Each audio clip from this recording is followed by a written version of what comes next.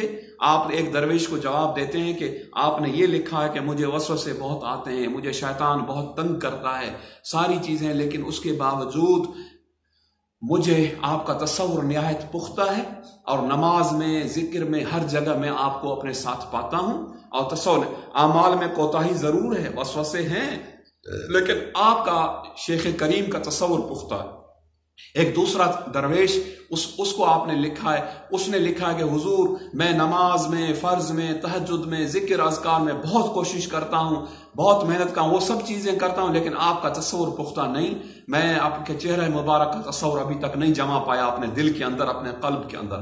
آپ نے اس کو لکھا ہے جس کا تصور شیخ پختہ تھا. آپ نے فرمایا آپ کو مبارک ہو, آپ اسی تصور شیخ کو مزید پختہ کرو. یہ جتنی کوتاہیاں ہیں, اگر آپ سمجھتی ہو کہ اعمال میں کچھ کوتاہیاں, کچھ سستیاں ہیں, اس تصور شیخ کے پختہ ہونے سے انشاءاللہ تعالیٰ یہ ساری ٹھیک ہو جائیں گی, اور اللہ تبارک و تعالیٰ آپ کو منزل مقصود تک پہنچائے گا. جس کا تصور شیخ خام تھا, وہ اس کا پختہ نہیں تھا, وہ عبادت میں تو بڑا اچھا تھا اور ذکر اذکار میں بھی ٹھیک تھا, اسے فرمایا کہ آپ کوشش کرو, یہ جتنی بھی ذکر اذکار کرو گے, جب تک تصور شیخ کو پختہ نہیں کرو گے, اس وقت تک آپ منزل مقصود کو حاصل نہیں کر سکتے. اچھا, اسی تصور شیخ کو میں آپ کو ایک اور واقعہ بتاتا ہوں.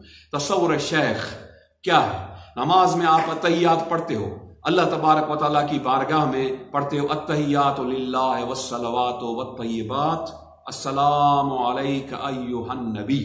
اس کی معنی کیا؟ التحیات کی معنی تمام قولی اور فعلی عبادتیں اللہ کے لیے. التحیات للہ والصلوات والطیبات السلام علیک ایھا النبی. اب جب آپ السلام علیک ایھا النبی پر پہنچتے ہو تو صوفیاء نے لکھا ہے, بزرگوں نے لکھا ہے, علماء نے لکھا ہے, حضرت مولانا شیخ محقق عبدالحق محدث دہلوی علیہ رحمہ نے لکھا ہے اپنی مشہور کتاب اشعۃ اللمعات میں. آپ فرماتے ہیں کہ جب اتحیات کے اندر بیٹھو تو آپ یہ تصور رکھو کہ حضور انور صلی اللہ علیہ وسلم کو میں اپنے سامنے پاتا ہوں, اور انہیں یہ تصور جماؤ وہ میرے سامنے موجود ہیں, میں ان کی بارگاہ میں سلام عرض کر رہا ہوں. اور آپ فرماتے یہ تصور پختہ کرو, اتنا پختہ کرو, ایک دن ایسا ہوگا کہ آپ کی نماز میں یہ پردے ہٹ جائیں گے آگے سے, اور آپ حضور انور صلی اللہ علیہ وسلم کی نماز میں بھی زیارت کرو گے. تو ہم تو نماز پڑھتے ہی سرکار علیہ السلام کی زیارت کے لیے, اللہ تعالیٰ کے دیدار کے لیے.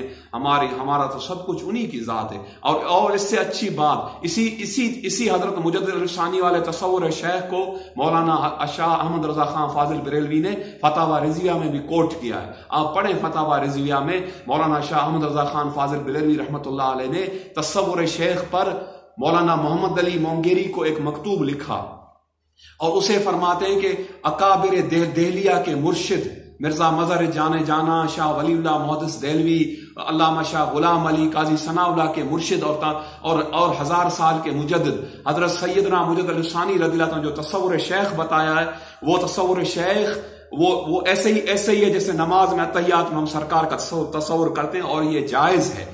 اور اعلیٰ حضرت اپنی فتویٰ میں کوٹ کرتے ہیں حضرت مجدد الثانی رضی اللہ تعالیٰ عنہ کو. اور اس سے اور اچھی بات میں آپ کو اور بتاؤں, ہمارے نقشبندی سلسلے کے مشہور شیخ, مشہور امام, مشہور ولی, جن کا سلسلہ عرب اور عجم میں پھیلا, حبیب اللہ قطب الاقطاب غوث الاغواث قیوم جہان حضرت سیدنا مرزا مظہر جانے جانان دہلوی نقشبندی مجددی رضی اللہ تعالیٰ عنہ, وہ فرماتے ہیں. وہ کون مرزا مظہر جانے جانان؟ جو قیوم جہان شاہ غلام علی دہلوی کے مرشد, بہکی وقت, محدث عصر, قاضی القضات فی الہند, اور مقبول بارگاہ احدیت حضرت علامہ قاضی ثناء اللہ پانی پتی علیہ رحمہ کے مرشد, شاہ غلام علی کے مرشد, وہ حضرت مرزا مظہر جانا جن کا سلسلہ عرب میں عجم میں مولانا شیخ خالد نقشبندی کردی کے ذریعے سے پھیلا, ہندوستان میں موسیٰ زئی شریف کے تھرو پھیلا, اور کئی خانقاہیں اسے وجود میں برس گئیں. مرزا مظہر جانے جانان کو اللہ تعالیٰ نے اتنا بڑا ولایت میں مقام دیا تھا, اتنا بڑا مرتبہ دیا تھا. جب مرزا مظہر جانان اپنے مرشد حضرت شیخ مجدد رضی اللہ عنہ کی زیارت پر گئے تو آتا ہے کتابوں میں, بزرگوں نے لکھا ہے, حضرت مجدد پاک اپنی قبر انور سے باہر نکل کر ان کا استقبال کیا اور انہیں سینے سے لگایا. حضرت شاہ ولی اللہ محدث دہلوی رحمت اللہ علیہ حضرت مرزا مظہر جان جانان سے اتنی محبت فرماتے، اتنی عقیدت رکھتے، اتنی نیاز مندی رکھتے، اور حضرت مرزا مظہر کی توجہ کے اتنے طالب رہتے تھے کہ آپ حضرت مرزا مظہر کے لیے رضی اللہ عنہ فرماتے کہ قیم طریقہ احمدیہ. حضرت مرزا مظہر جان جانان رضی اللہ عنہ کو شاہ ولی اللہ نے لقب دیا کہ طریقہ احمدیہ یعنی مجددیہ کو قائم کرنے والے، اس کو مضبوط کرنے والے اور اس کو پھیلانے والے، اور لقب دیا ان کو قیم طریقہ احمدیہ.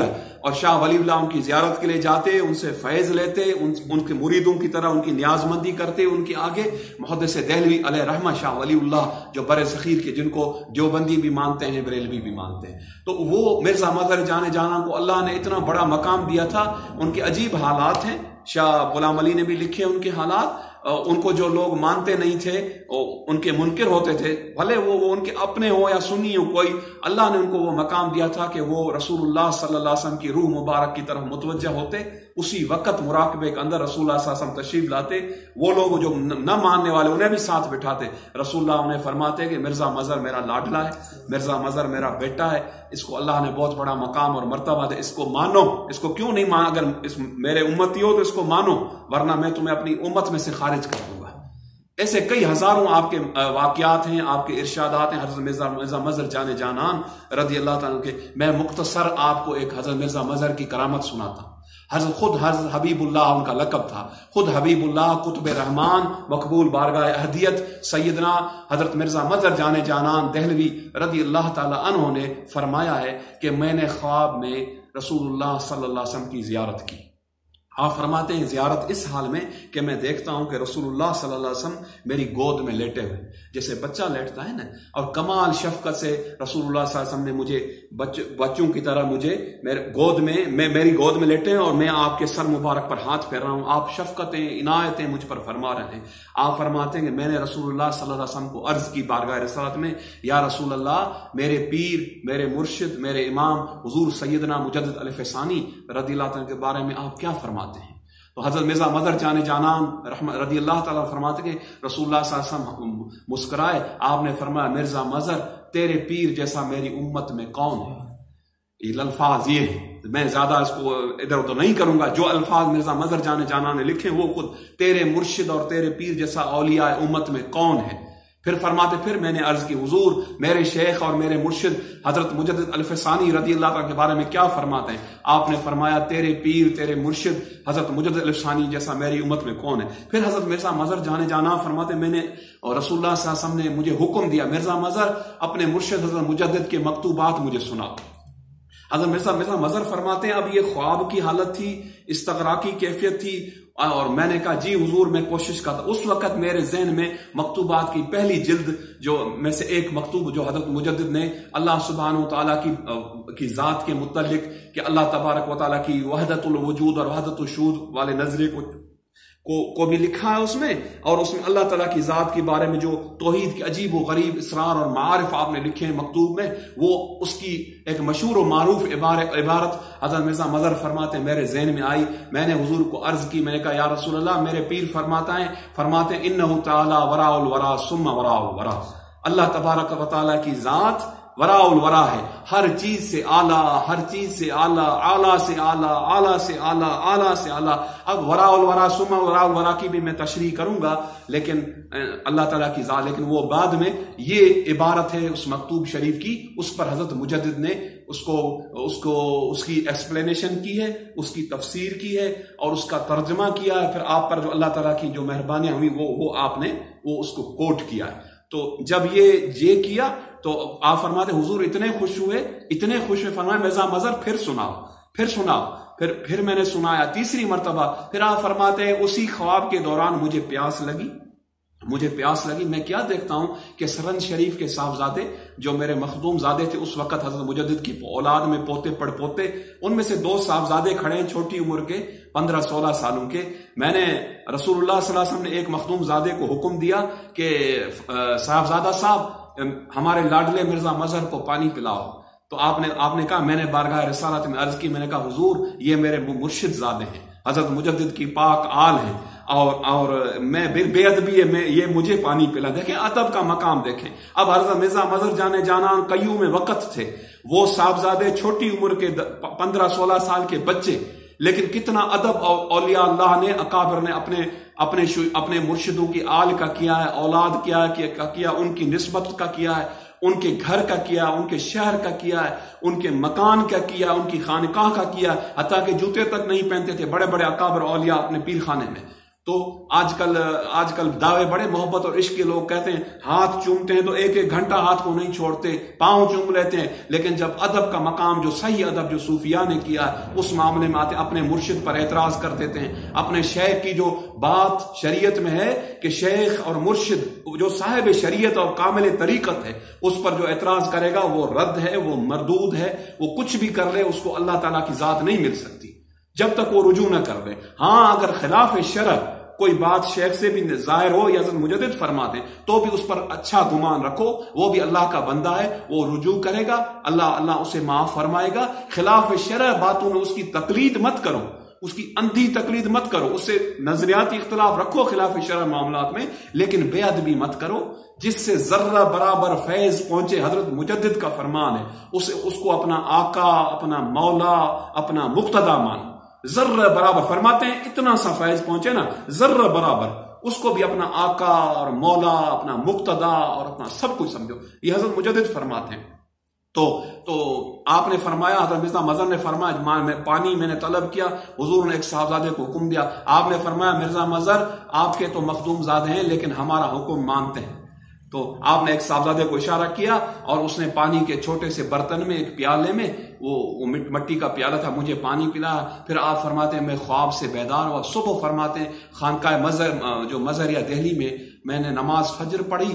فجر پڑھ کر میں نے دیکھا ایک شخص میرے پاس مرید آیا.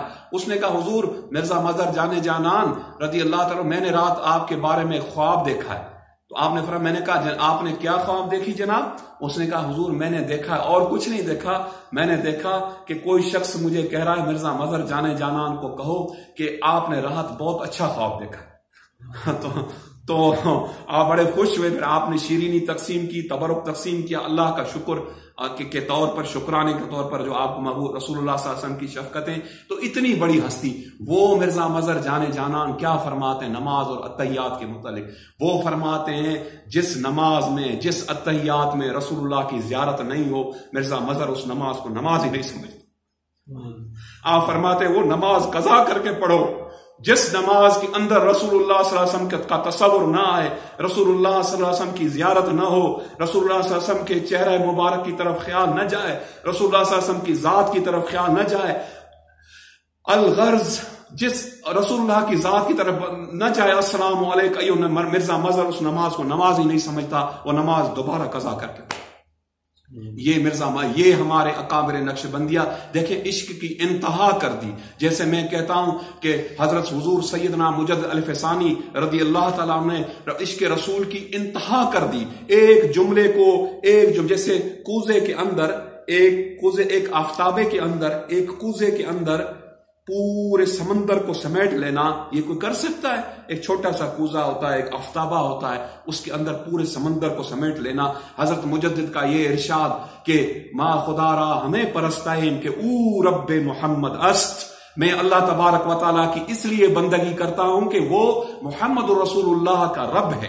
او رب محمد است، یہ دیکھیں کتنی بڑی عشق کی ایک انتہا ہے، کتنی بڑے رسول اللہ سے محبت کی انتہا ہے کہ میں اللہ کی بندگی اس لیے کرتا ہوں. کسی صوفی نے، کسی ولی نے، کسی بزرگ کا مجھے دکھائیں اتنی بڑی بات کی ہو، اتنی عظیم بات کی ہو جو ہمارے آقا، ہمارے مولا، ہمارے پیشوا حضور سیدنا مجدد الفسانی رضی اللہ تعالیٰ عنہ ارضا نے فرمائی. ما خدا را ہمیں پرستائیں کہ او رب محمد است، کہ وہ رب محمد صلی اللہ علیہ وسلم، اس لیے میں اس اللہ کی بندگی کرتا ہوں، اس اللہ کی. تو یہ ہیں ہمارے اکابر کے ارشادات. تو اب یہ باتیں ضمناً آ گئی اس طرف، اب حضرت مرزا مظہر جانے جانا کی طرف. اور اب میں تصور شیخ آپ کو سمجھ میں آ گئی کہ تصور شیخ کیا چیز ہے، وہ کیسے کیا جاتا ہے، اسے کیسے مقام ملتا ہے. تو سلسلہ نقش بندیہ کی بنیاد وہ ہے تصور شیخ. لطیفہ قلبی فنائیت پر پہنچے گا، تب فنائیت پر پہنچے گا جب اس میں سے ذکر جاری ہو. اور ذکر جاری ہونے کی علامات کیا ہیں کہ طالب آنکھیں بند کر کے بیٹھے گا مراقبے میں، اس کو ذکر محسوس ہوگا.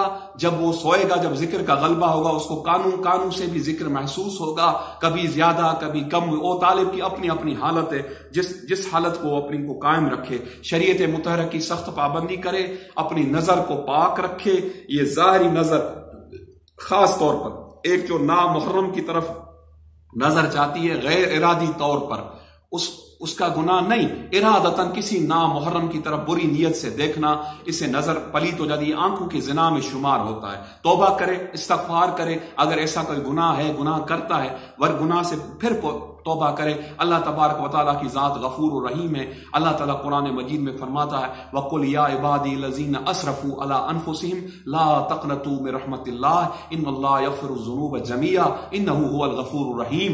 اللہ فرماتا ہے قل، میرے محبوب آپ کہہ دیں، یا عبادی الذین اسرفوا علی انفسہم، جن بندوں نے اپنی جانوں پر ظلم کیا، گناہ کیے، معاصی کیے، سیئات کی، اسرف علی انفسہم، اپنی جانوں پر، لا تقنطوا من رحمت اللہ، ہماری رحمت سے ہرگز مایوس نہ ہو.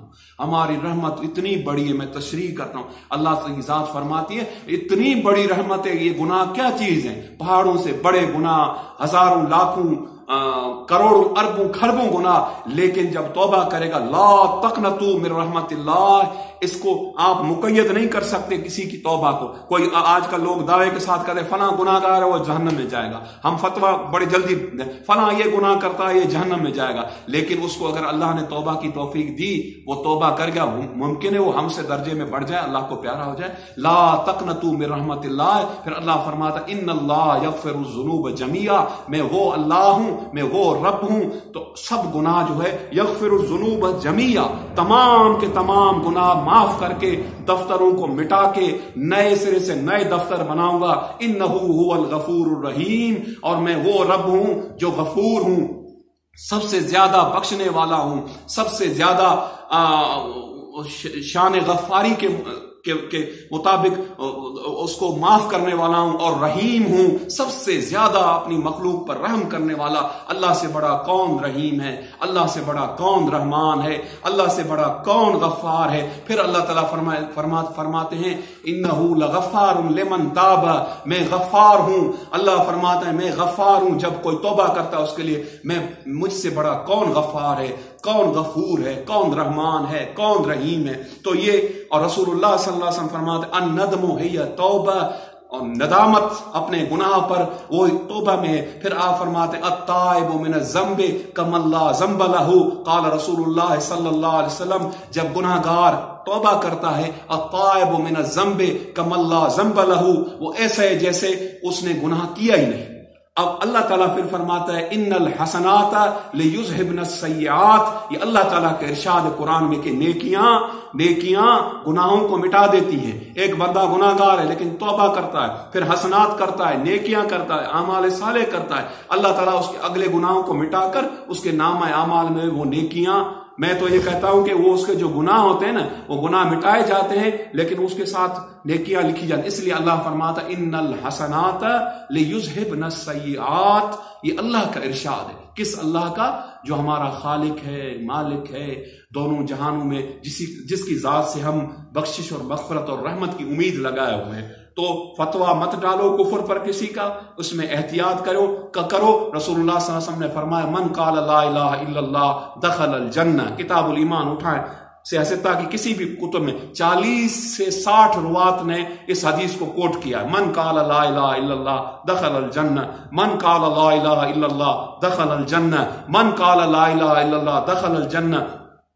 40 سے 70 روات نے اس حدیث کو، جس نے لا الہ الا اللہ کہا وہ جنت میں داخل ہوگا. اللہ تبارک تو، لیکن اس کے لیے شرط ہے کہ لا الہ الا اللہ تو ہر کوئی کہتا ہے. رسول اللہ صلی اللہ علیہ وسلم سے عشق ہو، محبت ہو، اور اولیاء اللہ سے عشق ہو، صحابہ سے عشق ہو، اہل بیت اطہار سے عشق ہو، تو وہ کتنا بھی گناہ گار ہوگا، بدکار ہوگا، کیسا بھی ہوگا، لیکن اسے یہ پاک ہستیاں نہیں چھوڑیں گی اور اپنے ساتھ جو ہے وہ جنت میں اس کی سفارش کر کے، شفاعت کر کے جنت میں لے کے جائیں گی. تو یہ لطیفہ قلبی اتنی اہم چیز ہے. جب یہ لطیفہ قلبی فنائیت پر پہنچے گا، صوفیاء نے اس کے صفاتی نور کا ایک رنگ بتایا، مخصوص رنگ، زرد کلر کا رنگ، جس کو ہم انگریزی میں یلو کہتے ہیں. سن فلاور جیسے پھول ہے نا، سن فلاور جس کو آپ سورج مکھی کہتے ہیں، جس سے آپ سن فلاور آئل نکالتے ہو، سن فلاور کی طرح کے پھول کی طرح ایک جو اس کا کلر ہے مخصوص، یہ اس کا زرد کلر ہے. جو پیچھے ہمارے بیک میں بھی یہ کلر کیا ہوا، یہ بھی زرد کلر ہے، یلو کلر ہے. اس طرح کا ایک نور صفاتی اس کو لطیفہ قلب میں نظر آئے گا. وہ محسوس کرے گا کہ اس نور کے فوارے پھوٹ رہے اس کے لطیفہ قلبی سے، تب یہ لطیفہ فنائیت پر پہنچے گا. یہ تمام لطائف کا سردار ہے اور عمارت کی بنیاد ہے. لطیفہ لطائف کی جتنی عمارت مضبوط ہوگی، بنیاد پختہ ہوگی، اتنا زیادہ. جب یہ فنائیت پر پہنچے گا، یہ لطیفہ روحی کو سگنل دے گا. لطیفہ روحی خود بخود چل پڑے گا. پھر یہ لطیفہ سری کو سگنل دے گا، پھر خفی کو سگنل دے گا، پھر اخفا کو دے گا، پھر نفس کو دے گا، پھر سلطان الاذکار کو دے گا. تو طالبان طریقت کو چاہیے لطیفہ قلبی میں زیادہ وقت گزارے، اپنی پوری محنت اس پر صرف کریں اور اس کو اچھے طریقے سے اس کی ولایت کا، قلبی ولایت کا سیر حاصل کریں، اس کی معارف حاصل کریں.